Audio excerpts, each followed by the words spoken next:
Economists have warned loudly that Labor needed to keep its pre-election spending in check because the inflation battle wasn't over. Economists said it was premature for the RBA to cut rates when inflation wasn't back in target range.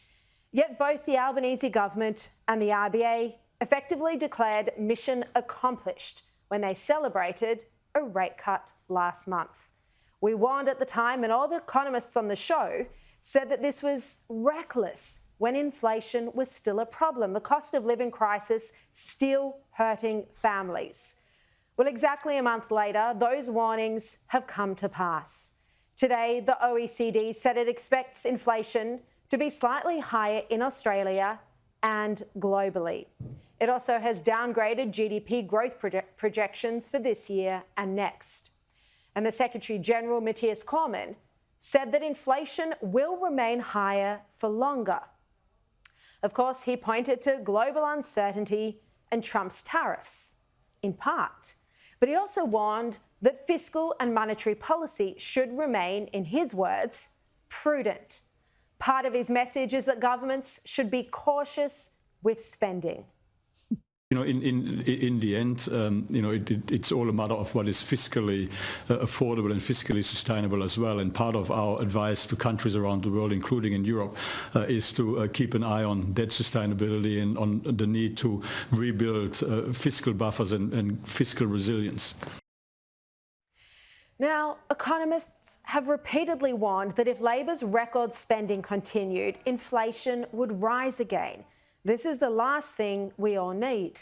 And yet this is precisely what's at risk of happening. Government spending is at record levels, with a 30% rise on long-run average. Yet the Albanese government, of course, doesn't accept any responsibility for rising inflation and slowing growth. They blame Donald Trump, China, the Russia-Ukraine war, even the Middle East. And Treasurer Jim Chalmers reinforced that narrative today in a major speech. The global economy is volatile and it's unpredictable. There's a new US administration disrupting trade. There's a slowdown in China. There's war in Eastern Europe and a very fragile ceasefire in the Middle East. Division and dissatisfaction around the world. And of course, just hours later, that ceasefire in the Middle East is no longer. And he also spoke about the weather and the impact of ex-tropical cyclone Alfred. But it's really Donald Trump who's becoming the villain for the Albanese government. He'll be single-handedly blamed for poor economic conditions here in Australia. It's clear now that the rules that underpinned global economic engagement for more than 40 years are being rewritten. The whole world has changed. We've seen that change accelerate since Inauguration Day in the US. But the Australian's political editor Simon Benson writes today that the Albanese government has never accepted responsibility for rising inflation or slow growth. It's always been global factors, overseas wars, never their own economic management. Benson writes, it has been a similar story of all Labor's budgets since it came to office in 2022 without Trump, and none of it has been the government's fault. The rest of the planet's to blame. He says the narrative was much the same in 2024, but without the Trump factor. He writes, this time, however, the new boogeyman is Trump. And he claims the US president's influence on the global economy is seismic. But Benson says Trump will be a convenient cover for what he calls a sea of red ink that will underline the budget position over the next decade. Now, the problem with this argument is that the impact of Trump's steel and aluminium tariffs to our economy is minuscule.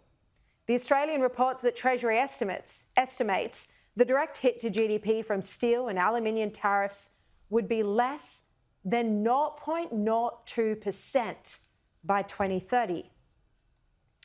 But it's clear categorically now that the time of federal surpluses is over. And this is why Albanese was so reluctant to hold a federal budget, because he loved to be able to point to the surpluses as proof that he was a stable economic manager. We also have been determined to return the budget to surplus, replacing those Liberal deficits with Labor surpluses.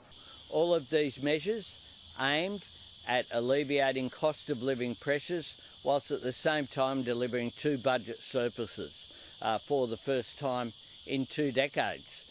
We contributed additional funding in our budgets while delivering 2 budget surpluses. Again, easy to remember the number of budget surpluses under the former government.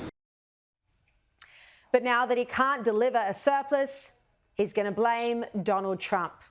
Trump, who won't take his phone calls, who won't invite him to the White House, who won't meet with his ambassador, and who won't roll out the red carpet for a left-leaning, pro-Palestinian, weak and uncharismatic Prime Minister.